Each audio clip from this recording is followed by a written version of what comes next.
Hello, art friends, Evolutionary Energy Arts family. Hello there, welcome back. Welcome back, guys. We want to thank our newest patrons for their support. Indeed, we do. We want to say thank you to Timmy, Places You Can't Go, Peace Be With You, Mara, and Patty. You guys, thanks for keeping us going. Yeah, absolutely. We do appreciate it in these times. And so right now, I want to start off looking at big issues around Asheville, Asheville, North Carolina, beautiful area, as I've been blessed to be able to live in this area for a while. And we do have a lot of friends over in this greater western North Carolina area. There is a drought underway, which actually is hitting a large part of the country. It's curious. California is actually no longer in drought anywhere. And, wow, that's the first in a long time with California not having any drought anywhere, but the middle of the country is actually facing some issues. And so there is a wildfire that's triggered some evacuations. There's actually several wildfires right now in the North Carolina mountains. These mountains are amazing, and their frequency is very curious, to say the least. Lots of elemental activity there, lots of what you would definitely term as paranormal activity there, but it's really normal. It's just that not everybody can always perceive it, but it is always there. There's so much going on, so many cool legends, great hiking, fabulous hiking, and very nice people. So we send our prayers there. So far, 1,580 acres, 2 homes burned, 34 evacuated. Just be aware of this, as we have so many people in this area that are regulars on the channel. Right, so definitely send your prayers and good intentions and energy over that way, that people are protected and safe, and that if there's livestock, that they're able to keep them safe. There's so many things going on when you're dealing with a fire. It's not just people you might have to evacuate. There's livestock, and that's not always easy to get done. No, as you're looking at Cherokee County, again, this is some of the most beautiful area in the country, and there's a lot of beautiful area in this country. So again, we send our prayers out there. Let's do our little rain dances. This article, I just wanted to bring into the forefront. I saw somebody talking about the fact that they thought that Tesla was a Venusian. Interesting. That was an interesting thought. Well, Tesla certainly had channeling capabilities, and we're not talking about Elon Musk's Tesla. Again, it's fascinating, because Elon's just going to take a more and more prominent position as time goes on this planet. It's being set up for him to really become that intermediary between the Anunnaki and us. And yet what we see over here is that they say Venus was once more Earth-like, but climate change made it uninhabitable. As it currently has a surface temperature, they say, of 450 degrees Celsius. That's pretty hot, dominated by carbon dioxide, 96%, and with a density of 90 times of that of Earth's, as far as the pressure on the surface. What we get is very different than what science says. And in fact, what Cindy picks up on is that Venus is more of an ideal situation than Earth is. And yet we could be looking at it density-wise, too. All the planets, they have multiple densities to them. And, what we might not observe, and of course, what do we observe through? This is the thing that kind of kills me, but we observe through the lens of the system, because all the data comes from the system satellites. All the data comes from, again, when you look to NASA and they're naming things like, well, Enlil shows us that we had a big CME. That's a big clue. That's a big clue. I mean, the clues are all over the planet to the power structure and the wars that have gone on the planet.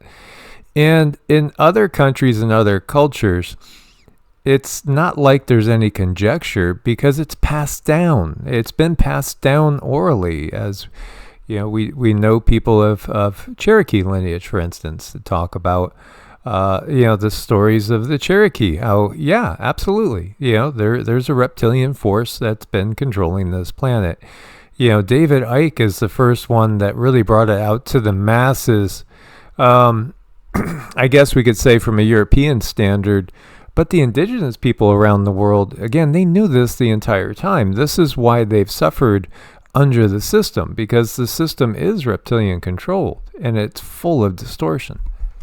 It is, and there's the indigenous people of this land understand the medicines that are used. They understand the etheric realm. They definitely know how to tie in the 3D to the other dimensions and even understand the 3D nature because of their spirituality and the matrix of this world. They really can't have that going on because they don't want people to understand anything. They don't want people to know where they're from, what they're capable of, none of that. So, it's why they hand us our whole belief system. Yeah, in a different time, if we went back, several decades, more than several, we'll hear of legends of Venusians, and there was talk of Venusians and being visited by Venusians. And, then we get this, that this place is totally uninhabitable, except for maybe in the clouds. Yeah. And, again, they say, but, one time it probably was habitable. And then we look to Mars and we see relics all around. By the way, this is the current position of the planets as you see Earth and Luna right here, not too far from Venus. So you can see Venus is the closest to us. And, we're going to be making a close call. Then right now we have Jupiter and Uranus, very close proximity as well. In case you didn't notice, there's a lot going on with the ascension process and working through things. This is what this time period's all about. We got to let it go, let it go, let it go, and we have to let ourselves purge. And it's at a time when there's so much more being placed upon us that will need to be purged toxin-wise.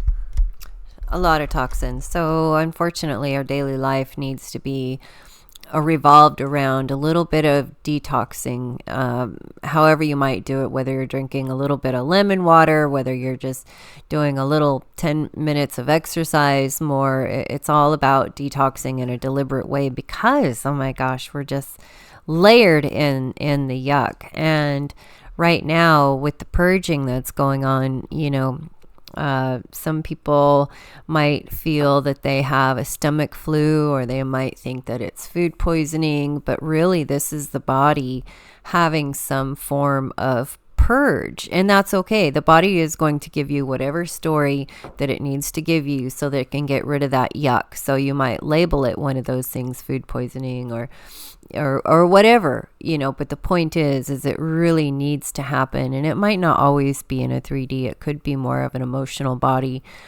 purging that's going on, and you might not understand, and the timing might be really horrible, but realize that timing is, it's all about getting all that stuff that no longer belongs up and out of your system. And then just like, a really good rest or a really good night's sleep or a really good strong exercise, you feel fresh, right after a good rain. It's like everything feels clean again. So go ahead and walk through that muck, walk through the mud, the mire, and realize that when you get to the other side, it's going to be better. So allow yourself to just be.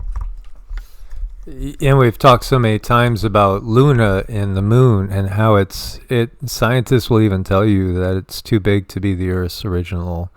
Some scientists will tell you it's too big to be the Earth's original satellite because it's just too big. It doesn't make any sense. They don't develop naturally that way. So they have their impact theories. And impact is correct, again, as we've talked about.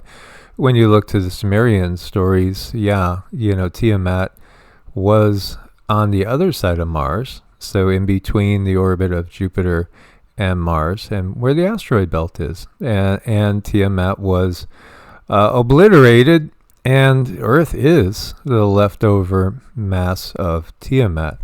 So, again, when we see things that are anomalous and that are very old, because we have metallic spheres that are literally registering billions of years old, that's actually from Tiamat. And when we see these remnants of amazing giants, I mean, huge giants, not 12, 16 feet giants, but mountainous giants, that's also from Tiamat.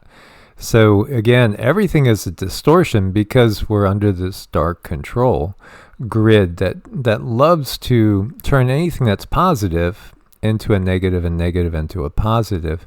The sun has been getting a little bit more active again as we see all these flares here dipping up to the M-class area. And in fact, the KP was elevated. As we see, we hit a KP7, so we did hit a G3 level, a strong geomagnetic storm. It was reached at 1735 UTC. And so, be aware that these things absolutely affect us emotionally and physically. And it is part of the purging process. It really is. Because again, the sun is a relay from source, from the creator of this particular universe. And it's helping with the ascension process. And this is why they want you to lather on that chemical froth all the time. Don't forget, take your sunscreen with you. In other words, don't get your DNA upgrades, guys. I know. I mean, after a while, you can really look around and you can see the 3D matrix closing in on you. But the good part about that is you can see the matrix closing in on you because you can do something about it now. If you're just newly awake and you're probably looking at all kinds of things, wondering what can you trust, well, now's the time to kind of reinvent yourself and just do something different. When you know better, you do better, and it's based on that. Sometimes people do things and they're doing what they're doing based on the best knowledge that they have. So maybe they made a poor decision, but that was based on old knowledge, but now you have new knowledge. So it's like a whole new world, a whole new path to walk down. As you see this, each of these three sites has three pyramids laid out to represent Orion's belt. And when you connect them, you get the belt all over again. That's just a coincidence, of course. Well, yeah, I mean, nobody actually deliberately meant to do that in perfect order. Not at all. No, again, this is all part of the cosmic story that has been written down, so to speak, for us to know the truth, because it's nothing but lies and distortion. And again, many people are catching on to the lies and distortion, but they still can't let go of some of that they need to purge in order to see the situation clearly. As you see lightning striking atop Atatenango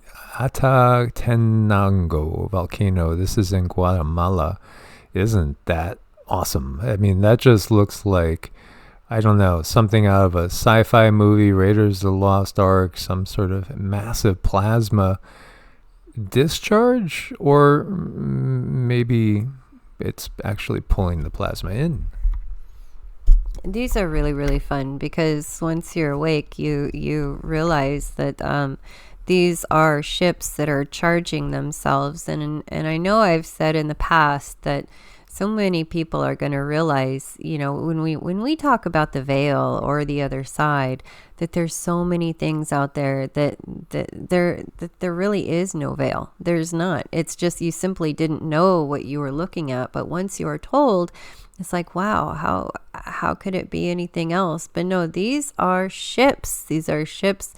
They're being charged, and this happens. And when you do tune into it, you can feel the deliberate nature of it all. It's really fun to me.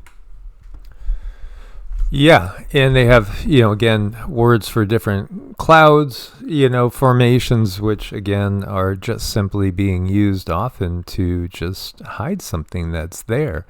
Now, again, many beings have technologies to sort of dematerialize or appear to dematerialize before our very eyes. I think Predator was an eye-opener for so many people. Look at this time lapse. This is Ada, Oklahoma supercell. And, again, we've seen, how many supercells did we see in the past? And how many do we see now? We see a lot more now. We see a lot more of everything now. And you see the rotation and you see all this energy. That's an amazing amount of energy that's here. There is free energy all around us. It's limitless. Again, when you look to what they even call fossil fuels, because again, there's more oil on, I'm trying to think which moon it was. Was it Europa? We did a video on that. One of Saturn's moons, we know has more oil than Earth does. Now, if oil is a fossil fuel, then you just gave us disclosure. And that's been out there for a long time. And I remember doing a video on that like 5 years ago. Yeah, again, it's not what we've been told. None of this is the truth. It's all been distortion.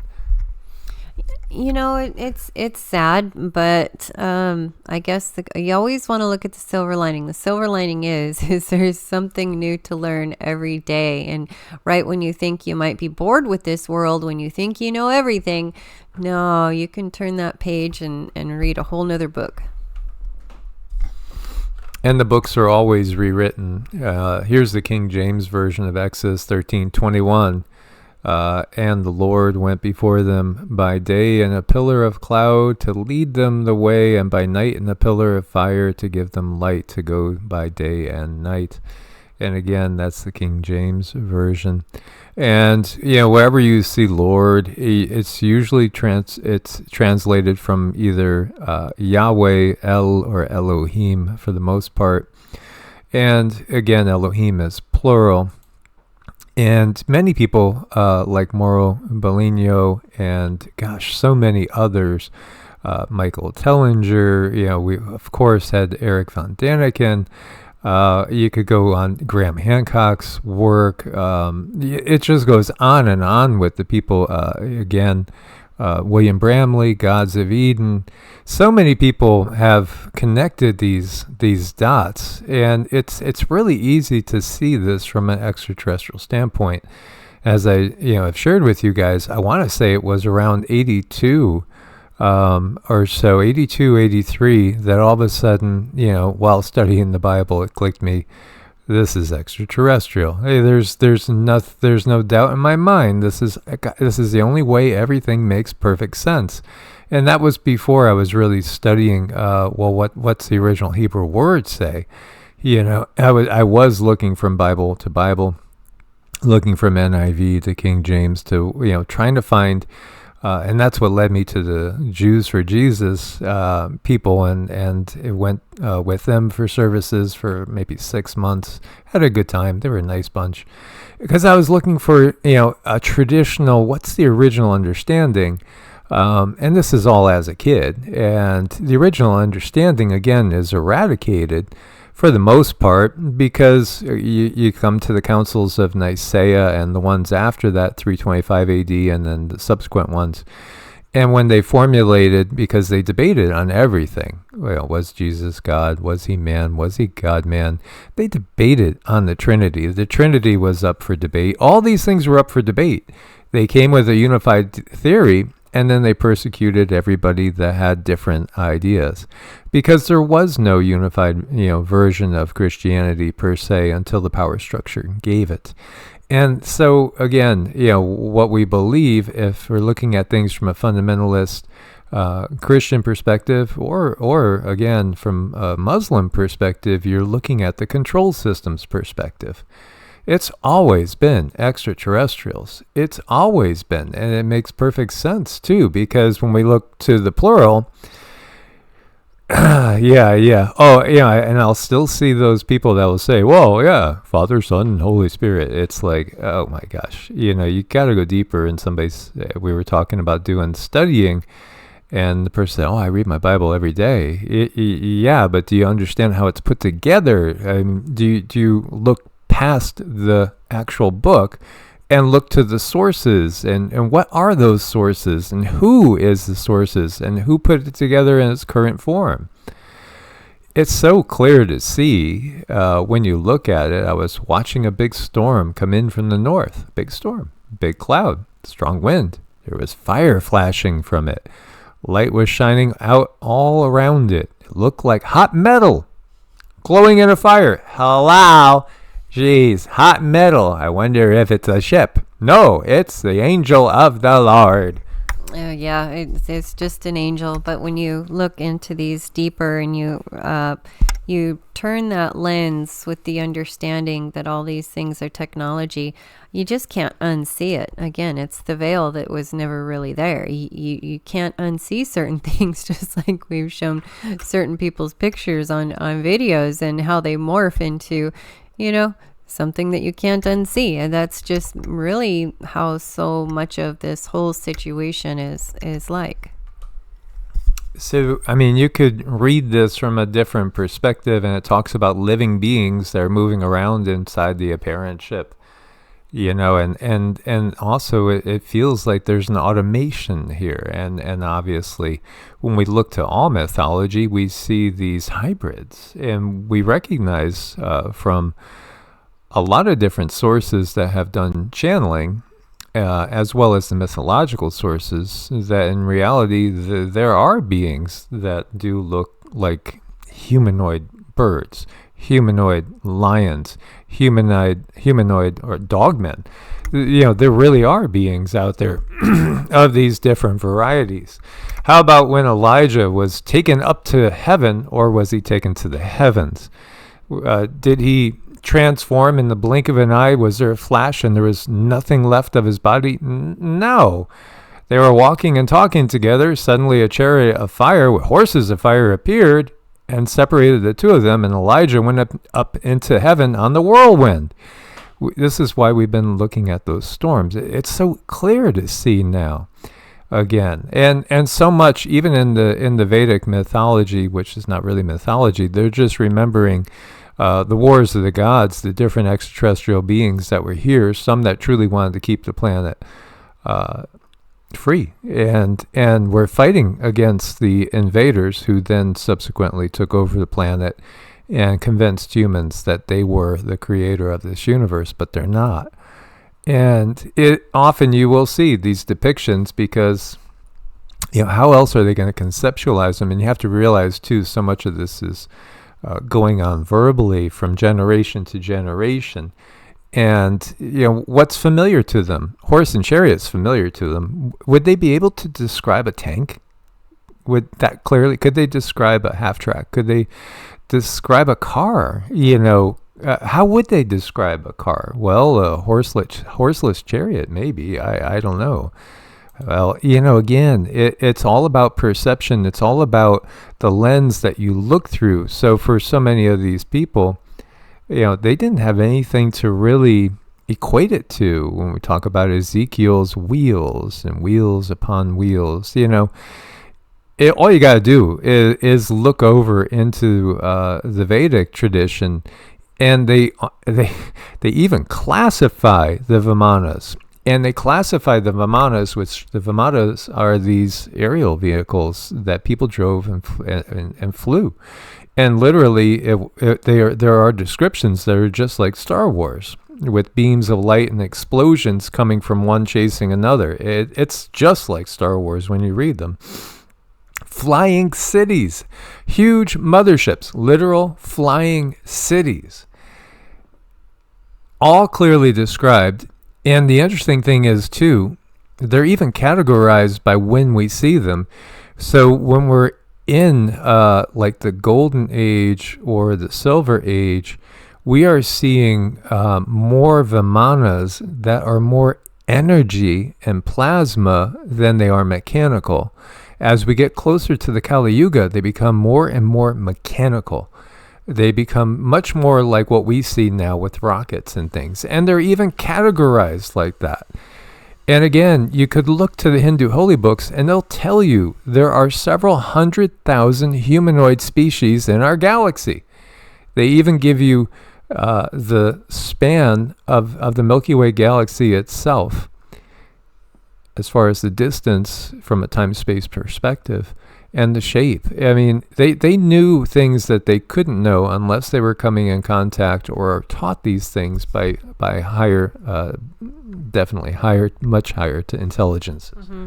I think it's fun when you start to go outside of just the Bible and you look at different sources and you read different books. I mean, how they put down information based on the type of ether that one is in, because these etheric changes occur through the ages. So, they're building machines based on the ether, that it's all there. I thought that was really, really cool. And then the other thing that's not so cool, but, speaking of the Anunnaki and the way they like to do things, is they really have these huge egos. And one thing that they like to do is they like to really dazzle people. They like to wow people, and they enjoy that energy that they're receiving from humans. It's like they want to flex their muscle. They want people to, think of them as gods.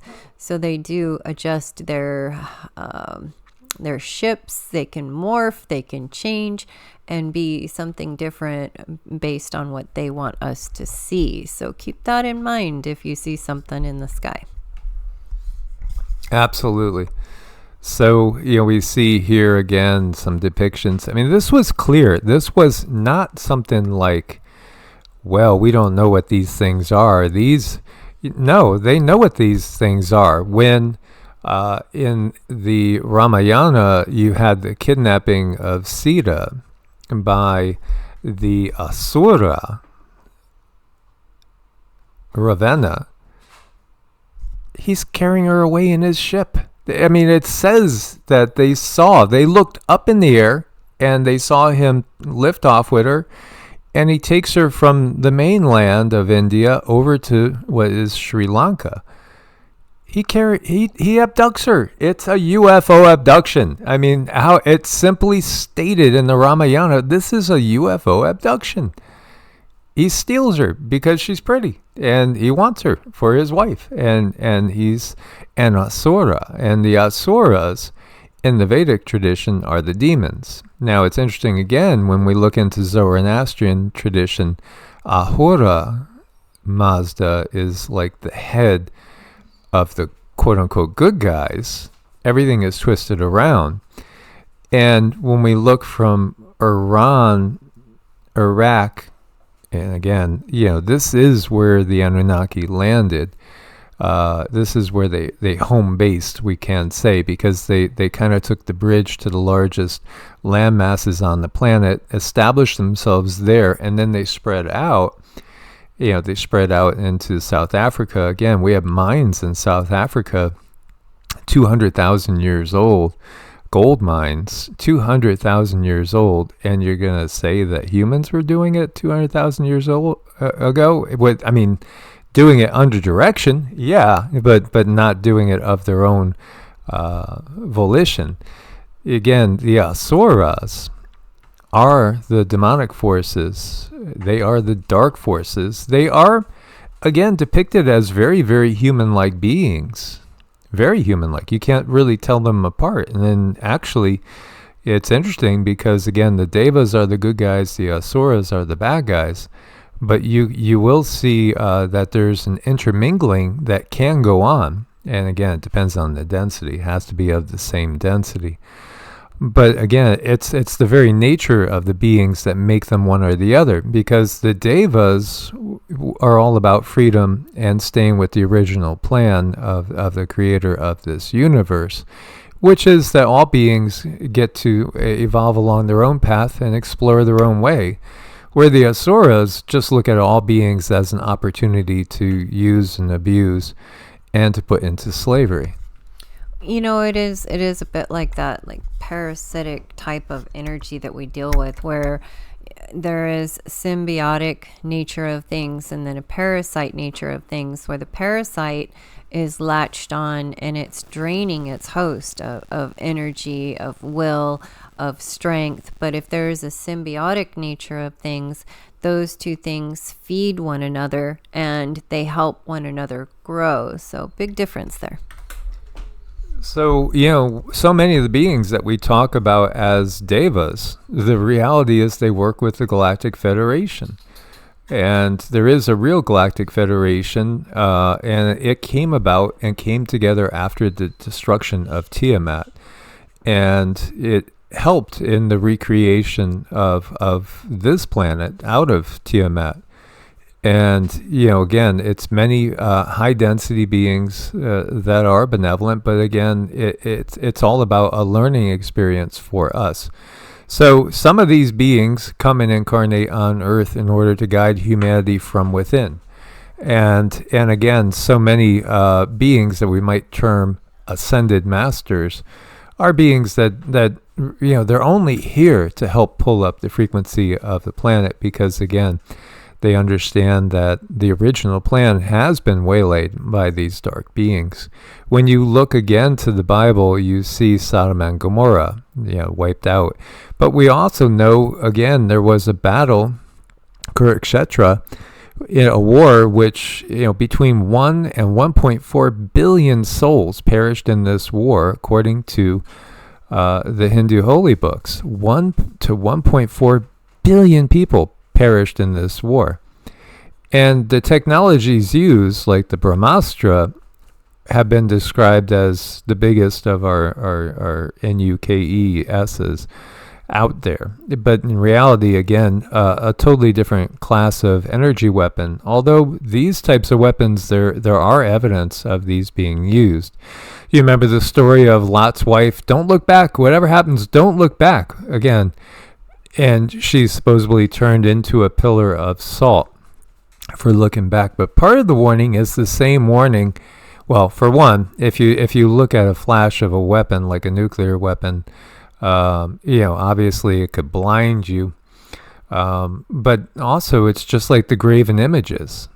They knew they were heading into a period where their next part of their plan is not to be out in the open anymore. There was a long period of time when humanity, in fact, almost the vast majority of humanity's existence has been an existence where it knew and interacted and saw the quote-unquote gods every single day, all the time. It was just a given.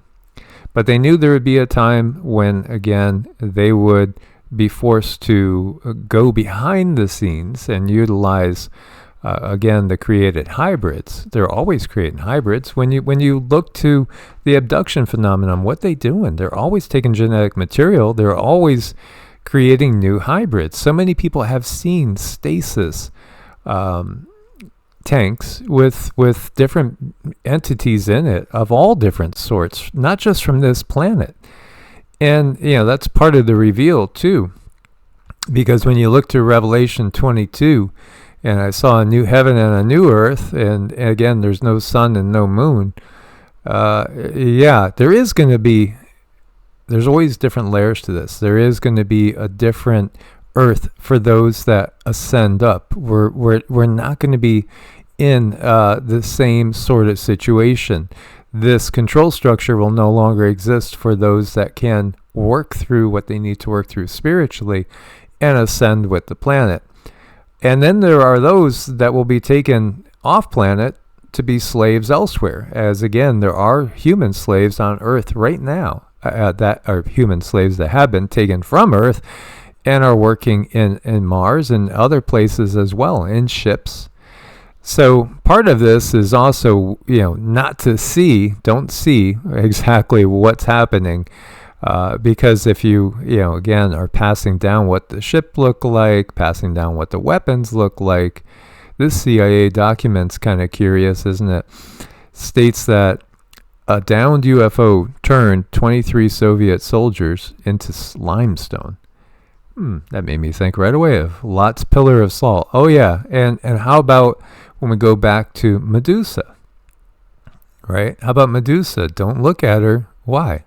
You'll be turned to stone. Yeah, they have all sorts of technologies. This has always been extraterrestrials. And yeah, a lot of these extraterrestrials are absolutely demonic. In fact, you could kind of say that the Anunnaki in so many ways represent parasitic vampire-like ETs. They're very, very much like vampires in many ways. Well, they definitely need the life force to keep them going. And, even when you look around in your life, if there's things that are just latched onto you that take your energy, that give you no joy, these are things that we need to find a way to let go of, because they're holding us back, they're holding us down, they're not allowing us to grow. But then there's some things in our life that kind of jab us in the ribs in a very painful way, because we're supposed to figure them out. And we are supposed to find some relief. So that is an opportunity for expansion. But sometimes it's not always cut and dry and easy to tell, well, what do I release and what do I expand on? It can get complicated, but it's all there for our growth. That's the one commonality. Absolutely. As we look at a 12,000-year-old face carved in a bone found under meters of thawing permafrost in Alaska. Ah, yes. The farther down you the deeper you go down into the soil, the more we encounter amazing things. And yet, again, we've been taught that the animal kingdom is just to be used and abused. There's, again, the two creation stories in Genesis. Go ahead and subdue and be master of the planet. Look how that has worked out. Yeah, because, again, this system is parasitic, and it's intentionally parasitic, because again, when you look to GERM theory, it's very much in opposition to terrain theory. And what have they done? They poisoned the planet. So everything on the planet doesn't have as healthy a life as possible, is struggling to be as good a version as it could be of itself. As you can see, the intelligence in a bird. Now, what you're taught when you look to the Vedic world of knowledge is that the soul that inhabits a bird, there really is no difference in the essence of that soul than there is in a human, in a cow, in a dog. The essence is the same. The vehicle is different, but the essence is the same. The vehicle is different. And the reason the vehicle is different, because it gives you different opportunities for experience. Because, again, you don't have to inherit any sort of salvation. No, because you already are an eternal being. Unless you allow them to trap you for as long as they can trap you and literally suck off the source energy that each one of us has inside. Mm-hmm. I mean, every vehicle comes with a different form of experience through consciousness, but consciousness itself it just is. What you're feeling right now, that's consciousness. That is source. Source feels exactly what you're feeling, with the opportunity to have different experiences. So if you're in another vehicle, like with this bird, you're going to see things from a different point of view. If you're a horse, you're going to be you, but you're going to see things from a horse's point of view. And then there's also that natural aspect of things where we have our instincts. You're going to be drawn or pulled to do certain things based on your vehicle, and then your consciousness is exploring that vehicle. So we're learning more and more and more, but in order to learn more, we have to forget pretty much everything that we think we knew. Absolutely. And, just like Zeke, for those of you that have been with us a long time, Zeke was our pit bull, and Zeke passed on almost 2 years ago. Wow, almost 2 years ago. And now Rama has some of Zeke's exact traits, because Zeke is in Rama. And so he is stuck around us, and he has jumped into Rama. And, Cindy has the site where she could see him. I've caught glimpses of him, but she could see him all the time. So, and this is just advanced Bronze Age, Silver Age humanity abilities. You'd be able to perceive different densities regularly. And this is part of what the control structure can't have. But, why does Rama now shake exactly like Zeke shook? And he does this chattering thing with his teeth that Zeke was the only one I ever knew that did. And he does it to a T. It's because Zeke is in Rama. And this is part of the bigger reveal. Again, when we talk about guides, like spirit guides, and you might view them as your guardian angels, we have to allow them in, to us, for them to operate in us and to start showing us clearly. The system has gotten us to be terrified of anything but the system. And this is so purposeful because there are benevolent beings all around us all the time. You just simply have to ask for their help. And you could do it in a very, very generic manner. Like I call in, my spirit guides, my guardian angels, please guide me, lead the way. Just that simple. That's all it takes. Just doing something on a regular basis. It can help you and give you insight sometimes that might be life-saving. Mm-hmm. There's a lot to be discovered where we're at when we're able to step out of the current belief system. As always, guys, again, thank you for your support on Ko-Fi and Patreon. We couldn't do it without you. Source bless and namaste. Namaste.